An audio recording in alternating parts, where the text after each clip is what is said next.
Hi everyone, my name is Olamide Olauba. I'm your grad school advisor. In this video, I'll be concluding the video series on academic CV.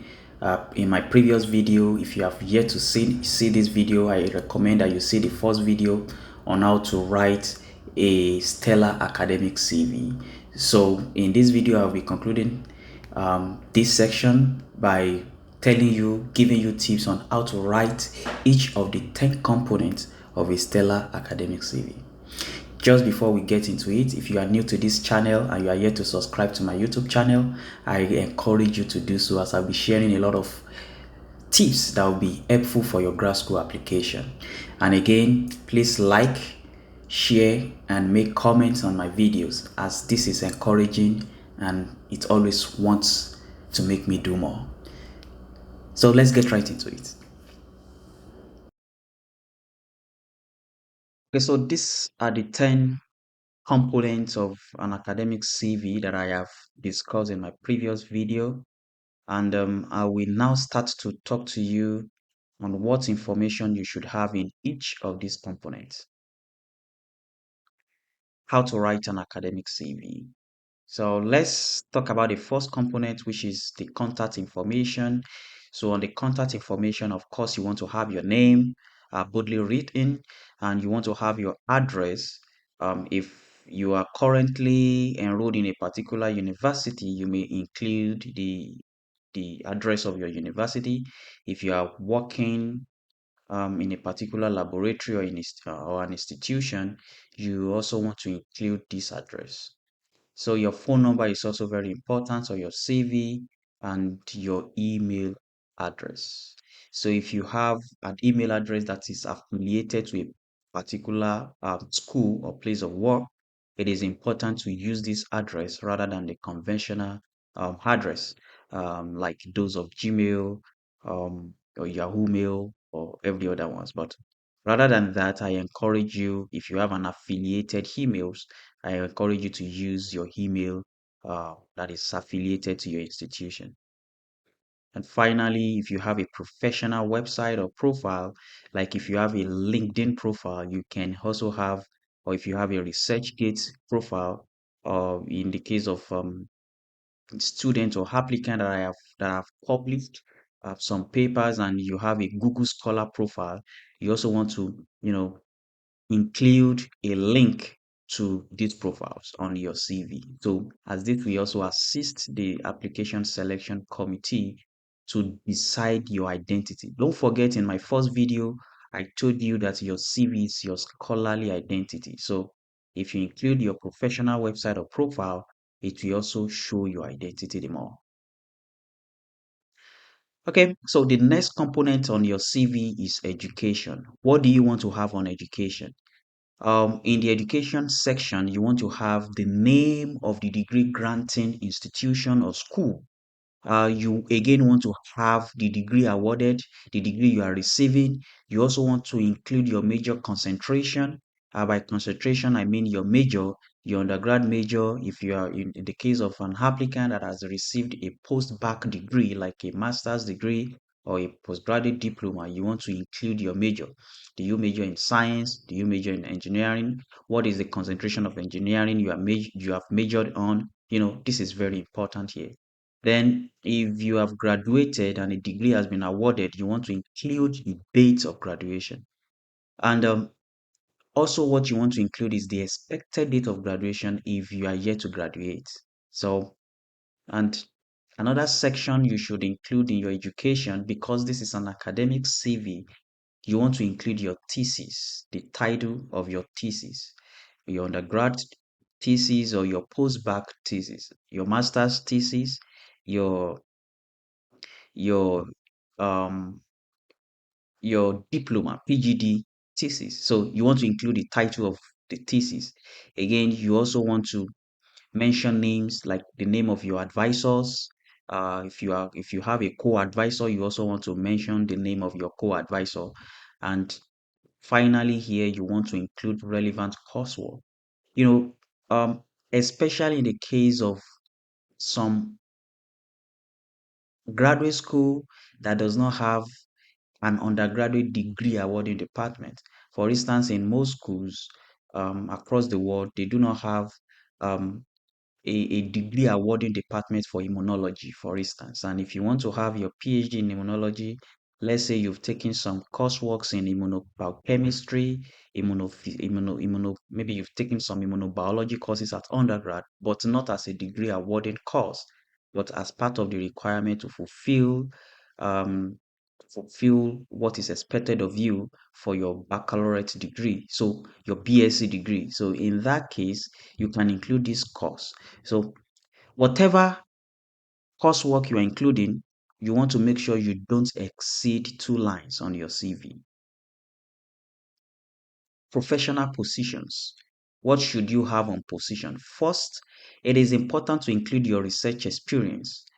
You want to state, this is an academic CV, and if you're applying to grad school, you are going into the grad school not just to fulfill coursework requirement, but you also want to fulfill research requirements. And if you have some research experience, some research expertise, this is just very appropriate to put that on your CV, as it will communicate your fit for the program. So what do you want to include? You want to include the name of the lab or institution that you have worked with. You want to talk about the location and the duration of time you work in this laboratory. What position did you hold? If your position is a research assistant, you want to include it. If your position is um, a trainee, you also want to include it. If it is an intern, you also want to include it. So it is important to also include a brief description of the project you worked on while you were garnering this experience. So usually I encourage a phraser description, like an incomplete sentence, so that you can make it so brief and concise. So you also want to talk about your role in the success of one or more projects. If it is just one, it is fine. But if you have more, it is not, it is acceptable. It is accepted if you can include more than one.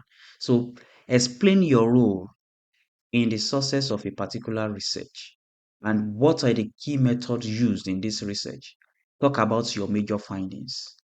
And again, you want to talk about your teaching experience. For instance, in the United States and Canada, most graduate school positions like PhD students are employed as either research assistants or teaching assistants. So because of these two, you want to prove that you are fit into the program. So I encourage students or applicants to share both their research experience and teaching experience.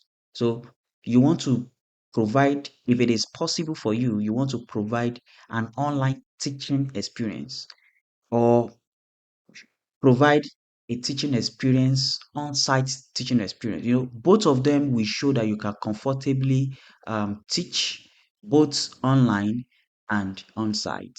So what do you want to include? Of course, you want to talk about the course you've taught in time past, especially if it is something related to what you are applying to. You want to make sure that you have this course included. In what institutions have you taken this course? Location, of course, and what position do you hold. So it is possible you were a teaching assistant. It is possible that you are a grader. You just want to include every bit of this information. What duration of time? How long did you teach? And what was your role?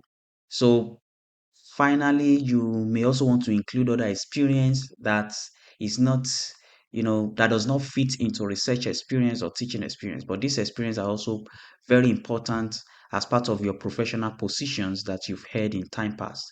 If, for instance, you've gone to field work, uh, as if you've worked as a field engineer, you want to include your experience as a field engineer. This is very, very important as well. If you some geology students or applicants have part of what they do is to go to fieldwork. So just include your fieldwork experience. And if you are in mass communication, for instance, and or maybe you are in English department or major, and you've taken part in editorials like production of magazines, um, surveillance. Surveillance.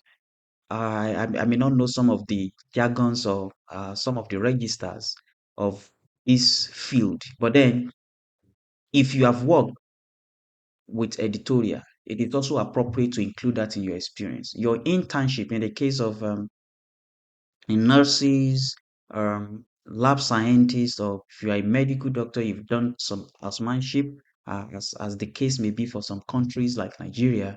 So it is important that you include your housemanship experience as part of your professional positions held. Let's talk about your academic development. So this is the next important component of your academic CV. It is important that you include your academic development. And I want to emphasize that one big thing on academic development is publication. I am still going to make another video on publication, but here I just want you to know that in your preparation for grad school, especially if you are preparing for PhD, I want you to know that your publication is very important. So if you have publication, under the section of academic development, include your publication. What should you have? What are these publications? Referred journal articles that are published in a peer-reviewed journal should be included under publication section. Non-referred publications, non-peer-reviewed articles as well should be included, especially if it is communicating things about um, the feed that you currently have. If you have a big picture to show regarding its subject matter, and you have published this in a non-referred journal, or you know in a not peer-reviewed journal, if it may be an editorial.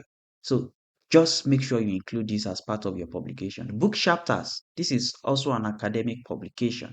So if you publish the book chapters, you want to include that under your publication. Authored and co-authored books, you want to include all of these. So the name, and everything. So accepted manuscripts. If you have some manuscript accepted for publications already, it is important to include them under this section of publications. Conference abstract. If you have attended a conference, or if you've submitted, um, excuse me, if you submitted an abstract for conference, it is also very important to include this. If you are preparing a particular manuscript, if it is under preparation, it is also very important. And your manuscript that is under review in a particular journal, it is also very important to include that. Excuse me.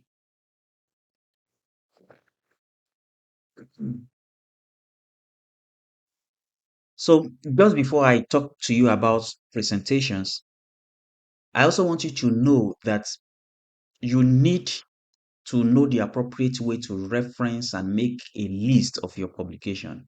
Make sure this aligns appropriately with your field. This is very important. So let's talk about presentations. What are those things you should include? Include the authors and title of a particular presentation. If you have gone to conferences to present, if you have been invited for a seminar presentation, anything academic, if a particular society have called on you before, to impart knowledge, since it is academic, you want to include this.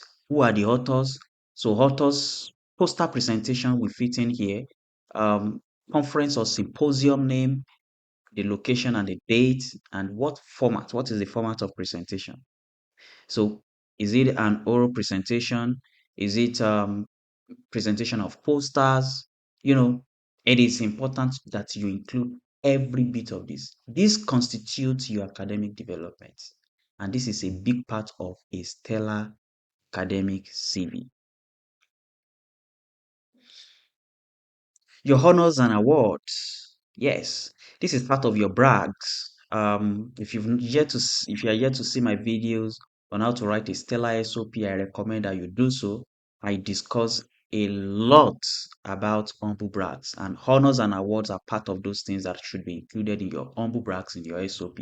Again, here on your CV, which is your scholarly identity, you want to include your honors and awards.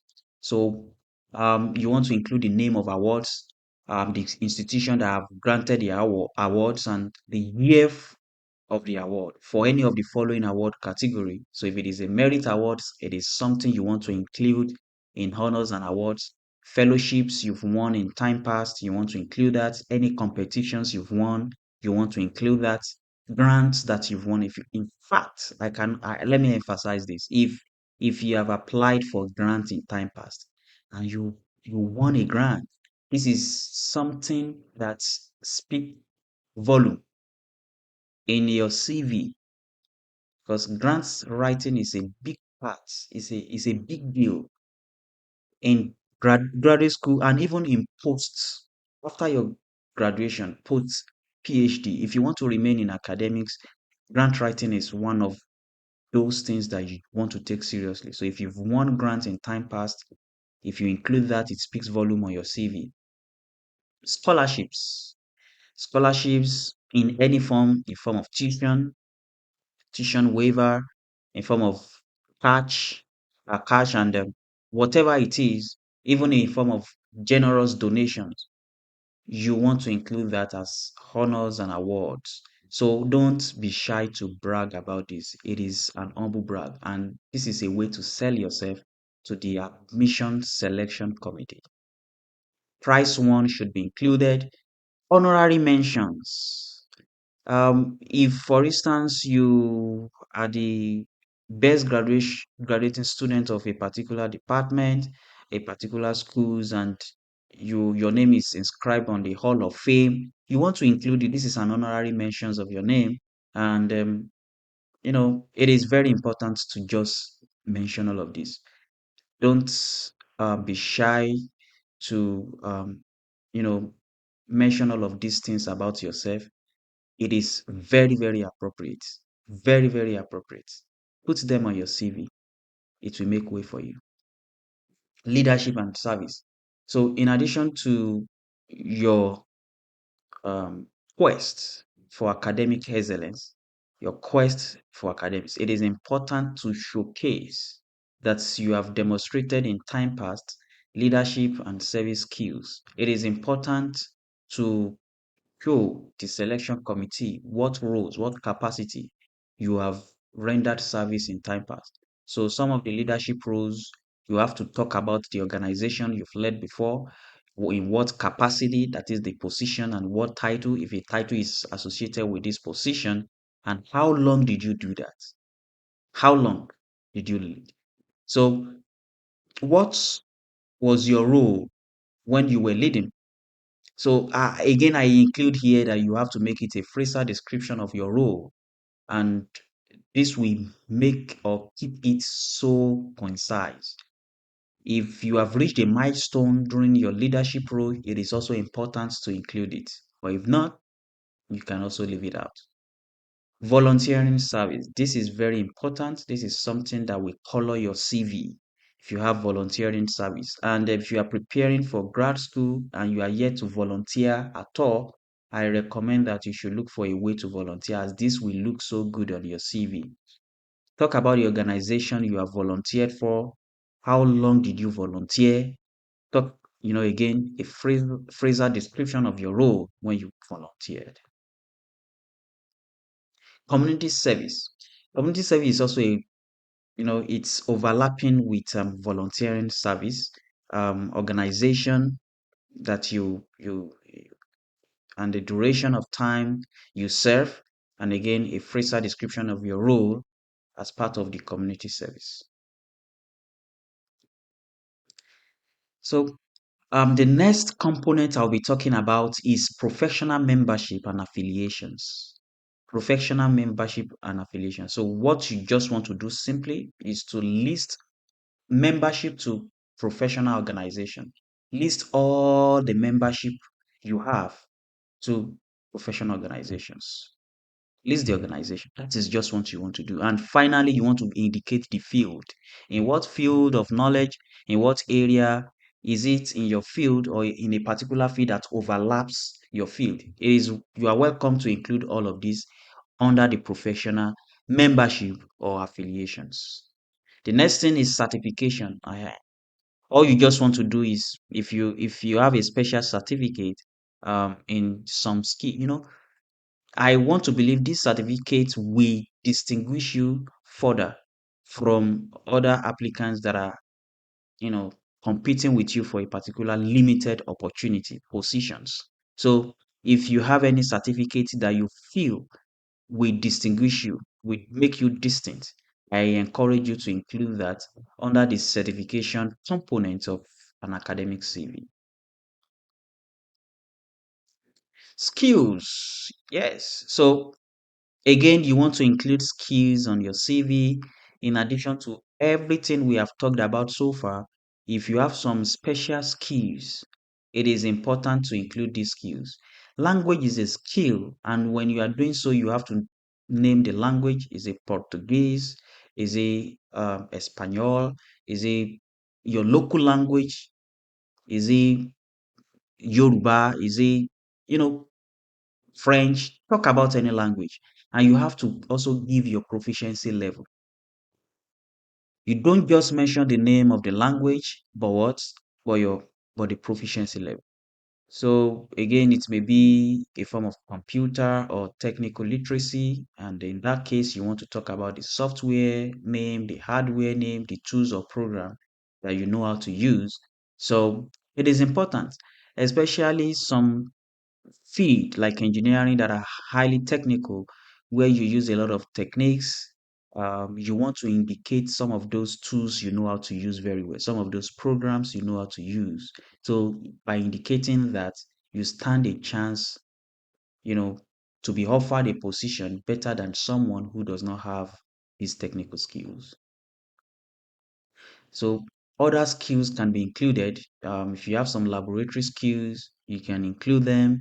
If you have, you know how to design, and this is especially also in engineering or maybe mathematics. If you know how to use AutoCAD, um, MATLAB. These are skills that are very, very important. So you may also want to include that. Machine learning, if you are the type that knows so much about a particular machine or maybe generally machine learning, it is important that you include this as part of the skills you have. And lastly, references. A lot of applicants prefer to, especially if they do not have space, say that their references is available upon request. But if you have enough space to do so, it is important to include your references. So you want to include names, title, institution of your referee, the email address, and their phone number.